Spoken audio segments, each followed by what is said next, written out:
Hello, everybody. Welcome to another episode of Nez Nation Live. I am your host, Professor Nez. I got a lot to share with you today, so sit back, grab your favorite drink, your favorite snack.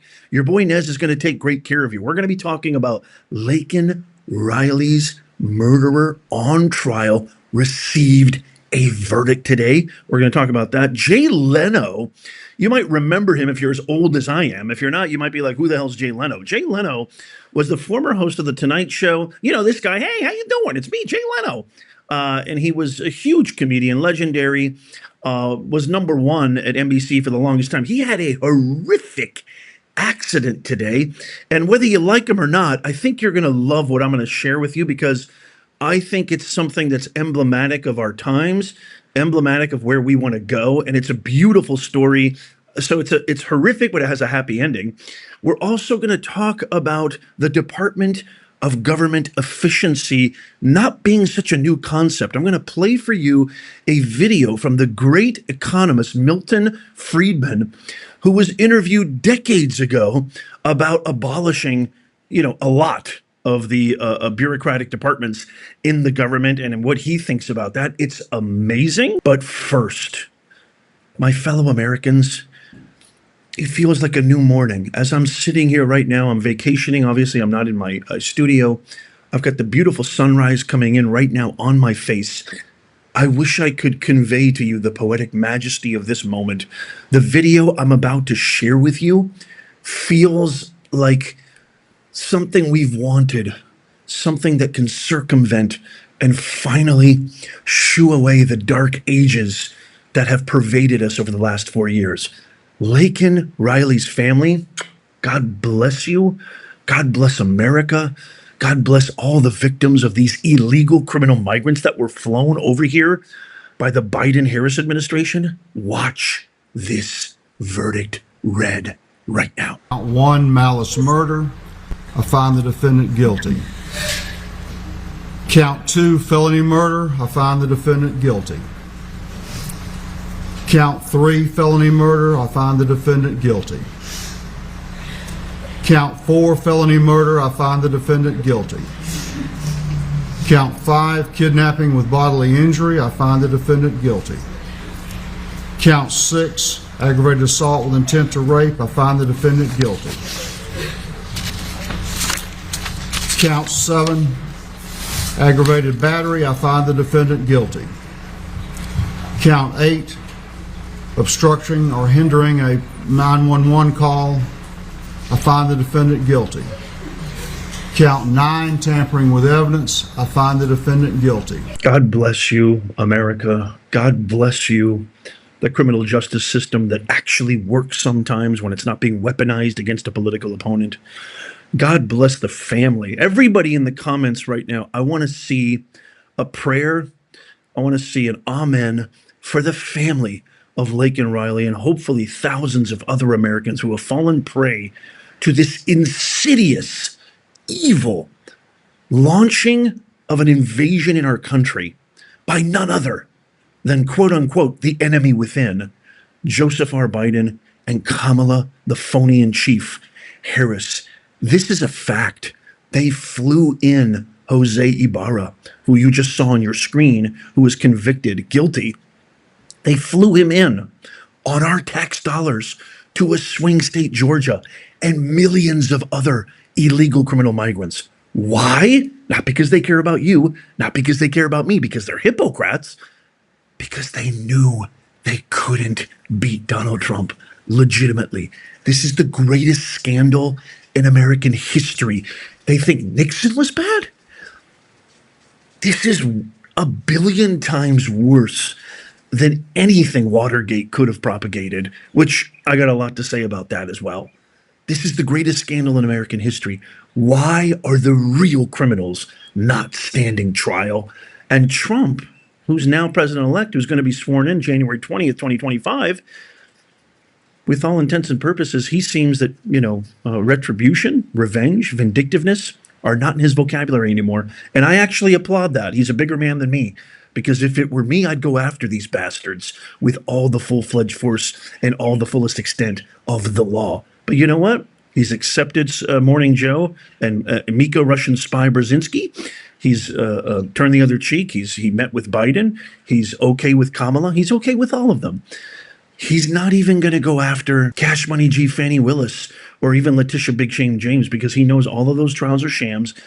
He's actually focusing on moving forward. He's actually focusing on getting the country back. And that's why the American mandate was set on November 5th. But I'd love to get your comments on this. I'd love to get your thoughts on this. Do you think that Biden and Harris should face some sort of prosecution? Let me know in the comments down below. Okay, our next story is how happy are we that we have a Department of Government Efficiency, DOGE, that Donald Trump nominated Vivek Ramaswamy and Elon Musk to run. The amount of waste is so absolutely reprehensible. It is gut-wrenching. The amount of waste that our tax dollars go towards, never mind the $200 billion that goes to Ukraine to fund all these forever wars. But I've done videos on this before. I mean, we're talking like millions and millions, hundreds of millions of dollars wasted on transgender monkeys. It's just one small microcosm of an example of exceeding offensive government waste. I want to share with you this clip from the late, great Milton Friedman, who talked about what really the government purports and what the government is all about. And I want to share this video with you. Watch this very carefully. This interview was conducted decades ago.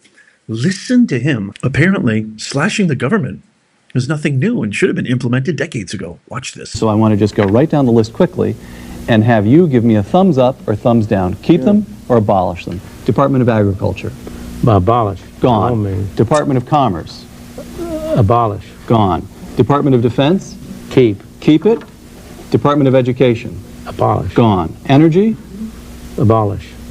Housing. Except that energy ties in with the military. Well, then we shove it under defense. That's the little right. bit that handles the nuclear, Right, that ought to go under plutonium defense. and so forth goes under defense, but we abolish the rest of it. Health and Human Services. There is room for some public health activities to prevent contagion. Such a thing as, for example, So you'd keep the National Institutes of Health, say, and the Center for Disease Control down not in the Atlanta? National Institute. Oh, No, no? those are mostly research agencies. No. That's a question of whether the government should be involved in financing research. And the answer is no. Well, that's a very complicated issue, and it's not an easy answer with respect to that. We'll eliminate half of the Department of Health Yeah, and Human something Services? like that. Okay, one half. There we go. Housing and Urban Development? Out. Oh, didn't even pause over that one. Department of the Interior? Oh, well, but housing and urban development has done an enormous amount of harm. My God. If you think of the way in which they've destroyed parts of cities under the rubric of eliminating slums. Jack Kemp. You know, you remember Martin Anderson wrote a book on the federal bulldozer describing the effect of the urban development. There have been many more dwelling units torn down in the name of public housing that have been built. Jack Kemp has proposed selling to the current inhabitants of public housing their unit, their townhouse, their apartment for $1 a piece, and just shifting the ownership to the people who live in If you got rid of the Department of Housing and Urban Development, it would be worth doing that. All right, done. That's gone. Department of the Interior, your beloved National Park Service. Well, given that the problem there is, you first have to sell off all the land that the government owns. But that's what you should do. But it could be done pretty quickly. It could be done. The whole You series of should do auctions. that. There's no reason for All right. government to own. The government now owns something like 1/3 of all the land in the country. And that's too much. Should go down to zero. Should go down to, well, not entirely zero. They ought to own the land on which government buildings are. Okay, terrific. Department of Justice, Oh, yes. keep that one. Keep that one. Labor, No. gone. State, Keep. keep it. Transportation, Gone. gone.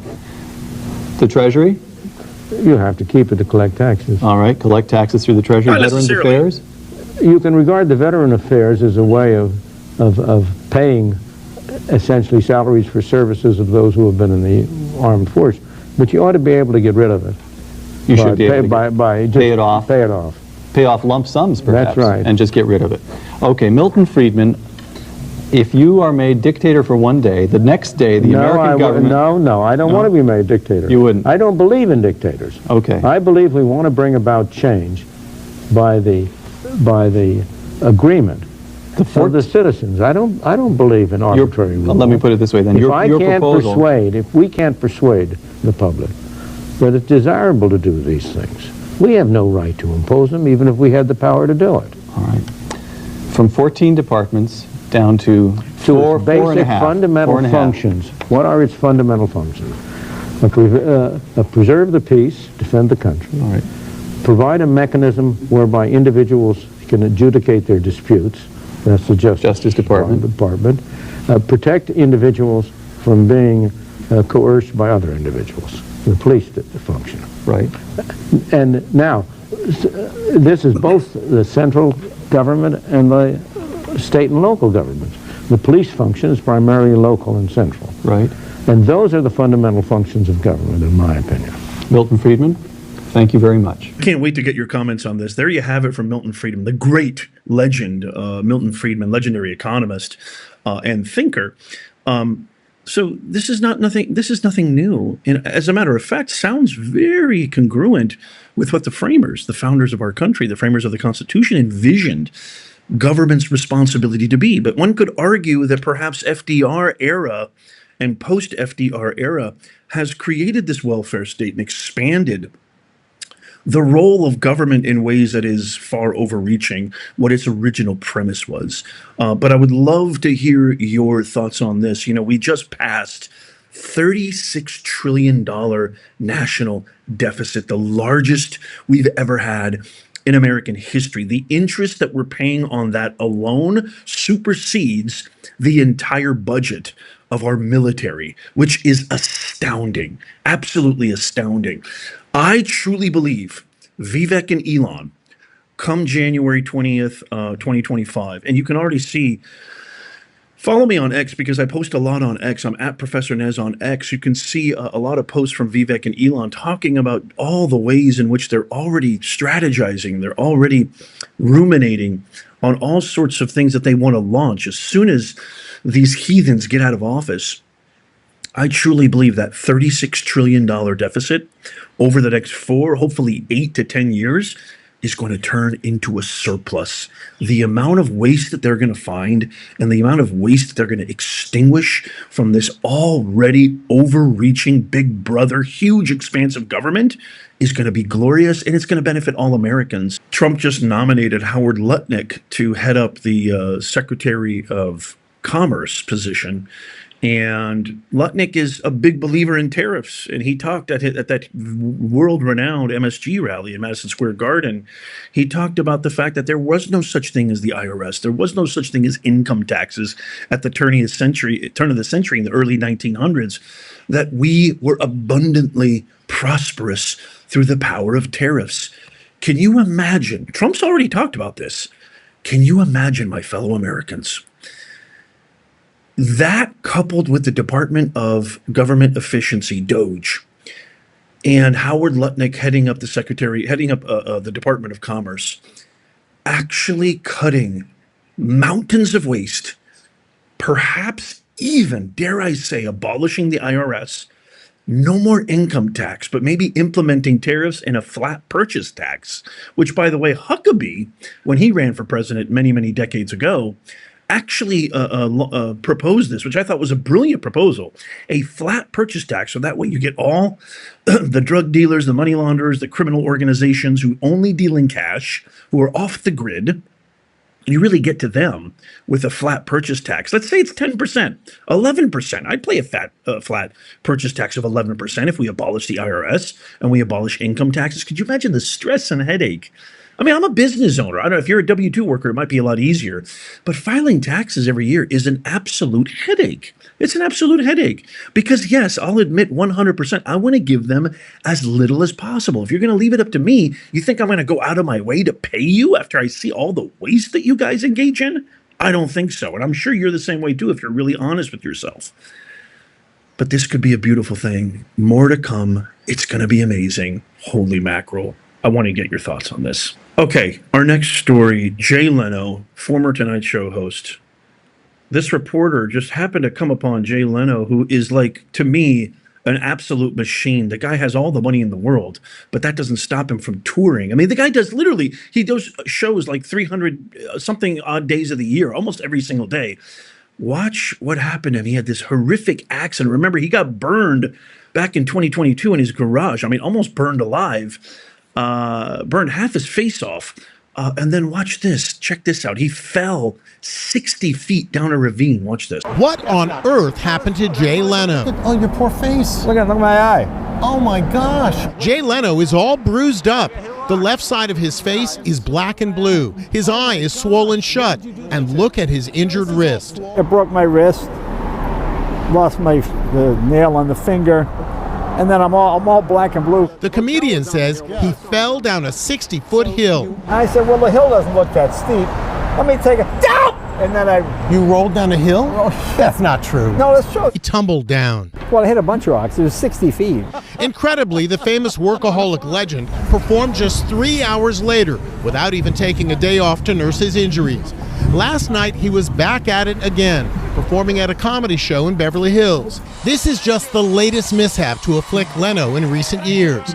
In November 2022, he was severely burned in a fire inside his garage. I went to the Grossman Burn Center, and I got a new face. That's a brand new ear. Leno needed skin grafts, and there he is undergoing hyperbaric therapy at the world-renowned Grossman Burn Center in Los Angeles. Tomorrow night, he'll perform at Comedy for a Cause in Hermosa Beach to raise money for the Burn Foundation, his thank you for saving his life. Will you be able to see again? It'll be fine. I'm not worried about it. Okay, so whatever you think about Jay Leno, I know there's a lot. I'm going to get a lot of comments. Well, he stole Conan O'Brien's show, and he was a jerk down at NBC. Those stories have actually been debunked, and it actually wasn't his fault. He was number one, and once they saw that Conan was getting terrible ratings, if you really want to know the truth, I know the truth because I've worked in that industry my whole life. They asked him to come back. What's he going to say? No? I mean, he was number one. And of course, he agreed to Conan taking over the show. But anyway, that's besides the point. The reason I'm sharing this is because the guy is an absolute marvel. He should be a model for all young people out there. Could you imagine? This guy's 74 years old, falls down a 60-foot ravine, and he just acts like nothing happened. He's the toughest son of a bitch out there. Grit, conviction, balls. Says, oh, I'll be okay. No big deal. I'm just going to, and he goes right back to work. Doesn't complain, doesn't whine, doesn't bitch. When you've got these young Gen Z millennial kids literally taking off work for a paper cut. This is what true grit is. This is what America is. Leno is very similar. He has that same kind of old school veneer that Trump has. When Trump got shot in the ear and he jumped back up and he said, fight, fight, fight. That's the kind of American spirit that we desperately are in want of in our young people. Could you imagine if the people going into our military, the 18 to 24-year-olds coming out of college, had Leno's balls, had Leno's inner strength? Holy macadamia nut. I just wanted to share that because I'm just in awe of his tenacity. I'm in awe of his determination. I'm in awe of his stoicism, not letting anything affect him. I'll be fine. No, nothing to worry about. It's okay. Everything's good. I'm going to go right back to work. He goes right back to work. Not a single complaint, not a single bitch. I love that. Let me know what you guys think in the comments. I just wanted to share that because, a lot has happened in the last 2 weeks. I think we're so back. And I hope that American spirit of take no prisoners, no complaining, no pissing and moaning, doing your job and doing it even in the worst of circumstances when the world doesn't, go along and acquiesce to your every little minuscule bitchy need, I think is glorious. And I hope we can get a little bit closer back to that mentality as opposed to safe spaces and trigger warnings and timeouts and emotional safe spaces. I mean, for the love of God, let's get America back to normal. Let me know what you think. Okay, our last story that we're going to talk about is Matt Gaetz has been getting a lot of pushback, a lot of criticism after Trump nominated him for Attorney General, the highest lawyer, basically the highest law official in the land. And I've done a lot of research. I've been, there's all these allegations about Matt Gaetz, and there's all these obviously, radical leftists and propagandist media are calling him out. People for some reason take The View still seriously. God knows why.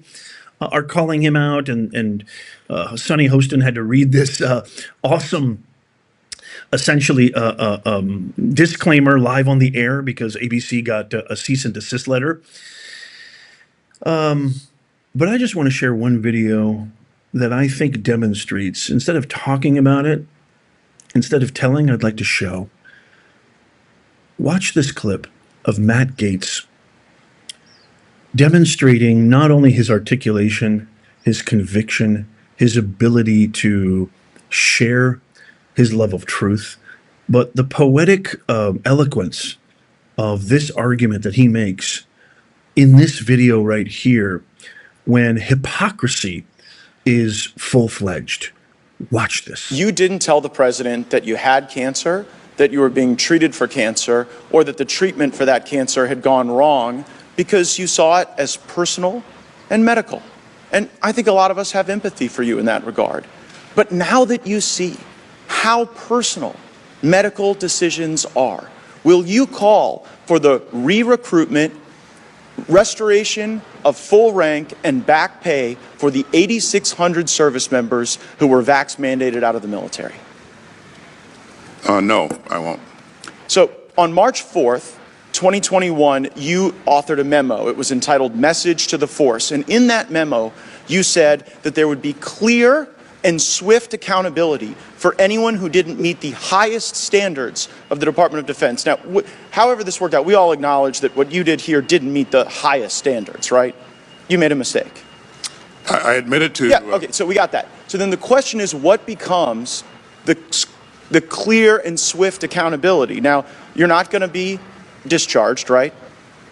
No? That's right. Okay, you're not going to be suspended. You're not going to be demoted, and you're not going to have your pay cut. None of those things are going to happen to you, right? That's right. Okay, so you come here seeking some grace and some forgiveness. And I want you to know that one of the service members who you vax mandated out of the military sent me the parable of the unforgiving debtor. And it's in the book of Matthew, it's verses 21 to 35. The man fell down before his king and begged him, "Please be patient with me, and I will pay all the debt." Then his master, filled with pity for him, released him and forgave him of his debt. But when the man left the king, he went to a fellow servant who owed him a few $1,000s. He grabbed him by the throat and demanded payment. His fellow servant sat down and begged him for a little more time. "Be patient with me, and I will pay it," he pleaded. But his creditor would not wait. He had the man arrested and put in prison until the debt could be paid in full. When some of the other servants saw this, they were very upset. They went to the king and told him everything that had happened. And the king called the man who had been forgiven and said, "You evil servant, I forgave you that tremendous debt because you pleaded with me. Shouldn't you have mercy on your fellow servant, just as I had mercy on you?" Then the angry king sent the man to prison to be tortured until he had paid his entire debt. Mr. Secretary, you come to us seeking forgiveness, but you offer none. And it seems as though the pattern is repeated. You make a mistake, like on the vax mandate and here regarding your notification, then you get busted. President Biden had to sign something into law reversing your vax mandate. You got busted here, not because you came forward, but because we learned of this through other means. And then after you get busted making a mistake, you want that benefit, but you don't want to extend it to others. This isn't swift or clear. You're not meeting your own standards that you set for yourself. And you say that the DOD is a learning organization. Haven't you learned yet that the military is weaker, not stronger, with the 8,600 people that you vax mandated out of the military? Just one point, Congressman. The reason I'm here is because the chairman requested that I appear to talk about the circumstances surrounding my hospitalization. But don't you see the hypocrisy in it? Because you screwed up, we fix your screw up, and now you want grace. But these people who sought religious exemptions, They got no such grace. And also, I just think it's ridiculous that we're in 3 wars. You went AWOL for 3 days, and we get 2 hours with you. If you can't spend more than 2 hours answering these questions, I don't know how you're really operating all these wars. I want to get your thoughts on that. And if you think that Matt Gaetz is a good pick or not a good pick, I would love to get your thoughts. Please be constructive. I encourage all viewpoints. I don't care if you're right, left. I'm not right, left. I'm a constitutional centrist. If anything, I just love America. I love the values, the principles, and ideals that our framers envisioned for the fabric of our nation. And that's what I'm all about. Just common sense and practicality and following the Constitution. And so I welcome all viewpoints, even those that disagree with me. Tell me why. Make it constructive. If it's ad hominem personal attacks or links, it goes straight to spam. I don't even see it. So just leave some comments. Let me know why you think he would be a good pick. Let me know why he wouldn't be a good pick. Let's make our comments section be emblematic of what we need in the country, which is a healing discourse debate that's healthy and not attacking. Let me know in the comments. I thought that video really showed his full spectrum of power, Matt Gaetz. And he's still a young guy. I think he's only 42, 43. I think his conviction, his articulation, his eloquence, and his love of country is demonstrable in that video. And I trust more than anything, forget about Matt Gaetz, I trust President Trump. That's why I voted for him. And I think that's why you voted for him too. And if he thinks he'd be a good AG, who am I to argue with one of the greatest presidents, if not the greatest president we've ever had? Having said that, I can't wait to hear your thoughts. Let me know. Also, don't forget, in the pinned comment, show notes, and description is our free newsletter. It's free. All you got to do is click on that, click on the option for free newsletter, and just give us your best email. It's your insurance policy. It's your sure-proof way of never missing out on all the latest, greatest that the propagandist, fake woke mafia media won't share with you. So it makes sense. It's free. You can always unsubscribe whenever you want. We don't spam. I don't share your email with anything. We never spam. It's literally just to make sure that you get the latest breaking news that nobody else will share with you. Check out these videos coming up on the screen right here, especially this one I just posted yesterday. Tap my face right there to subscribe and follow. It's free. Make sure you turn on all notifications. And as always, may God bless you and may God bless the USA. I'll see you soon.